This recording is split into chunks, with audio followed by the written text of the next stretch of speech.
Marketing is making changes, and to make changes, you have to make new decisions, and these decisions at a high level are called strategies. So first is you're facing a situation where you could take a direction left or right, or you take the option of changing nothing. Maybe you need to make big changes. It's very, very confusing. So the idea here is that which order, where do you start? The idea is that you're gonna have to make some plans. You're gonna have to think about new strategies. You're gonna have to take advantage of changes that are called opportunities. You're gonna have to think about customers and who they are and if they're changing. And you're gonna have to keep making your brand strong. Strategic planning is therefore understanding that you have to think in terms of organizing all of this. You have to think in terms of the goals and the objective and what the company is capable of. You're going to have to set these objectives and measure how close you achieve your objectives. You're going to have to think about the schedule and the time this is all going to take. You're going to have to think about the people involved and for sure that they know what is their role, and also the other people to see what you're doing and why you're doing it. So strategic planning is very important. Strategies are very important. So there's a process. The process is that you think about the overall company's mission, and then what are the company's objectives, then you define the strategies, then you implement some detailed plans, then you look at how successful you were with these plans in reaching your objectives, and then you make some adjustments for, again, starting the process. So when you talk about strategies, you don't talk about doing this every month. You talk about doing this once a year, once every 6 months. It all depends on your industry. The more your industry requires changing everything, the more you will change your strategies. But your strategies oftentimes last for a year, and some other industries, they last for 2 or 3 years and so forth. So it's a long-term process. When you talk about strategies, you talk about making decisions based on the environment. So before you do strategies, you need to understand what is your environment and what are the constraints and the changes that you can take advantage of. So this concept of opportunity. What is the opportunity that you can take advantage of? A marketing plan is made of different steps, and it's made, again, using the same flow of information, where you have first looking at what are the current situation, then what are the problems that you're facing, what are the objectives, what are the strategies, and what are the specific plans that you're going to have. And again, you're going to measure how effective you were at reaching your objectives and make some adjustments. So you have some kind of mission, which is the broad idea of what the business is in. Then you have the objectives, which is the smaller, more short-term objectives that you may have, something that you want to accomplish. And then you have the strategies, which is how you're going to do it. And then the tactics is specifically how you're going to accomplish these strategies in order to reach the objective. So if you want, the mission is like 20 years, the objective is for the year, the strategy is for the year because it's the method in order to reach the objective. And the tactics is what you do every day. So it would be like the mission is what is the career plan that you have. The objective is what degree you want to get. The strategy would be the classes, and the tactics would be what you do specifically in each one of the classes in order to accomplish. So there's the bigger order and smaller orders, and everything needs to fit together. The biggest problem here is to have good objectives and a good understanding of the opportunities. And the next important thing is to understand the flow and be consistent and coherent in the actions that you're taking based on the objectives that you want to achieve at the end. So again, making decisions based on all the different things that you could be doing is complicated. There's lots of directions, and understanding the order is very important. But what is a business plan? People always talk about, what is your business plan? A business plan is not a document that exists in itself. A business plan is a combination of documents. So nobody could write a business plan. In order to write a business plan, you'll have to write a marketing plan, an accounting plan, an operation plan, a finance plan, a production plan, employee plan, a production plan, a legal plan, and also write a timeline. And it's the combination of all of these plans that do exist that creates what's your business plan. So that's the easiest way to understand it.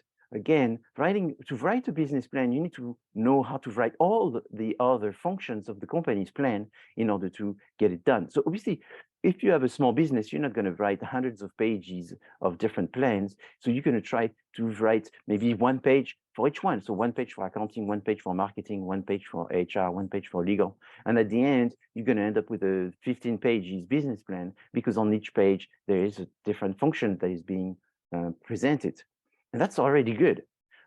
Most businesses don't understand what's a business plan. And then when they write a business plan, they think a business plan is to explain what you are going to do and how you're going to do it. That's not a business plan. That's maybe a business model, or it's a overview of what the business is about, but it's not a business plan. So is this a big mistake? Well, not a really big mistake, but if you want to get better, you want to use the right term for the right actions. So again, if you have a business, you have to recognize an opportunity. So you recognize an opportunity by looking in the market or doing your situation analysis and your person in order to do the SWOT and be able to show what is the opportunity. Then you evaluate this opportunity, and then you try to launch and implement this opportunity.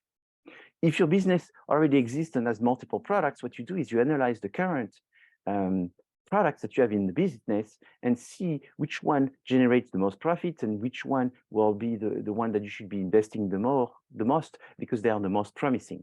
So the star is the product that is the most promising because it's the fastest growing and the one that you have the biggest market share in the market. The question mark is the one which has a high growth, but you have a low market share. The cash cow is the one where you have a high market share, so you sort of is one of the dominant player in the market. However, this is a business that is not growing very much, and the dog is the one that is a problem because it's not growing. Nobody cares about this product as much, and you don't own very much, so it's a question of divesting. There's another tool to analyze your product portfolio. It's called the General Electric Planning Grid. This is called the Boston Consulting Group, the BCG matrix, and this one is called the GE Planning Grid. It's very much the same, but the difference is instead of having 4 square, you just have 8 squares. So there's just more in between type of situation, but it's the same thing. It's how much market you have versus how much the market is growing. So when I think in terms of strategies, I think in terms of the big idea and the smaller ideas and how one fits into the other. And to express this, I'm using this Russian doll where every doll becomes smaller and fits and is embedded in another doll. And at the end, when you put all the dolls together, you end up with just one, but you have multiple embedded. So it's the same idea. You have the mission, the objectives, the strategy, and the tactics, and you constantly have to see that you cannot have these things that don't fit together. They are feeding into one another. And so if you are thinking about Russian dolls, you would have different design of Russian dolls. And if you were to mix the different of Russian dolls, they would be just mix and match type of Russian dolls. So you would have the purple design, and then you have the blue design and the red design, and they will all be fitting within the color of the different designs that they have. So that's what you want to do. You will want to have some coherence. So again, whatever is the strategy that you have to have a coherent set of tactics that would fit with the strategy. So if you say the strategy is to promote our products to males aged 25 to 40 years old, the tactics would be to advertise in specific magazines or advertise on specific radios or post on specific, use specific influencers, but they would have to be related to the bigger picture.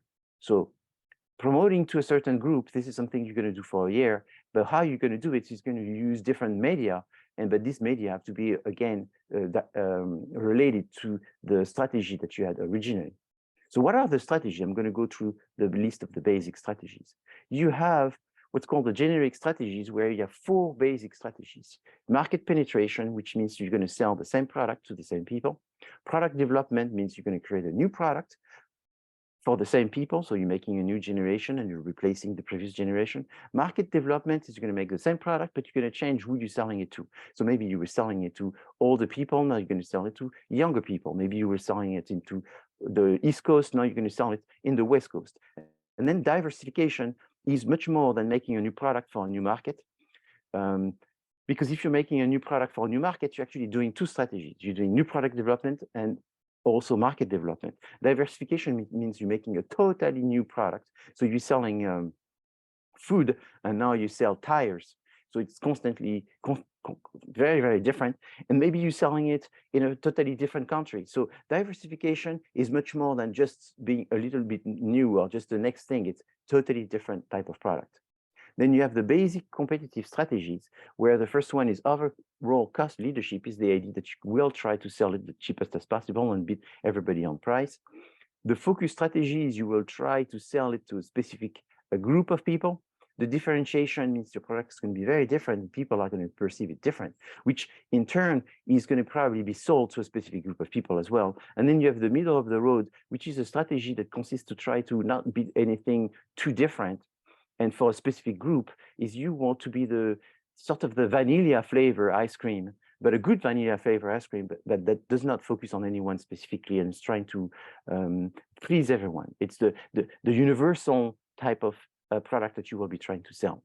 Then you have companies that try to gain leadership by having some very focused situations, such as maybe operational excellence that consists in being the company that is the easiest to use for the consumers. Maybe the easiest one to get tickets, the easiest one to pay. Something about you is very efficient, and it's this efficiency that makes you a company much better. Customer intimacy means you have the closest relationship with your customers. They know you, you know them. Maybe you have a club. Maybe people that are part of the club are getting special offers and special treatments. And this relationship may be with hundreds of thousands of people, but that makes it special. And they trust you, and you use them in order to become better. Product leadership is more focused on the product, where you want to have the newest, constantly better product, the highest rated product that people see, that you're trying so hard that you are leading in terms of what people think of your product to be. The last four strategies are market leadership, where your objective is to have the largest amount of product being sold in the market, so you have the highest market share. The market challenger is where your strategy consists in being the closest to the leader. So oftentimes it's the second company. So you would have a market leader, Hertz, and market challenger, Avis, Rent-A-Car. The market follower is the one that will see that they are too small to try to compete against the leader or the challenger, and they just sort of learn from the leaders, so from the many leaders, and they just try to gain cost savings by learning from their mistakes or learning from their successes. And then you have the market nicher, which is the same as the one I mentioned before. This is just a different school of thought, but it's the same as the focus. The nicher is that you very much go for a smaller group of customers, a very dedicated group of customers. So you're not trying to please everyone, but you're trying to have a very high level of satisfaction to a very small specific groups. So you're not Nike or Adidas.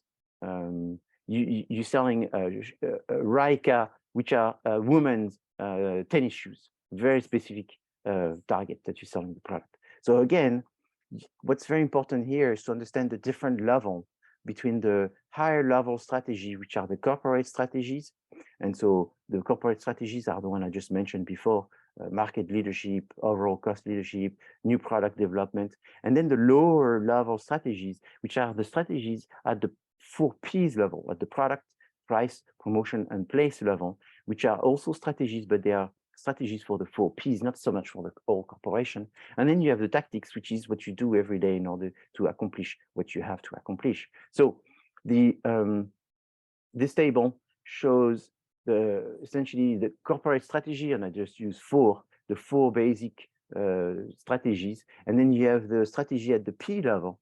And so oftentimes they call strategies versus sub-strategies in order to show that there are strategies also for the product, price, place, and promotion, that they are specific and they are not considered tactics. The tactics is the detail you're going to do in order to accomplish those sub-strategies.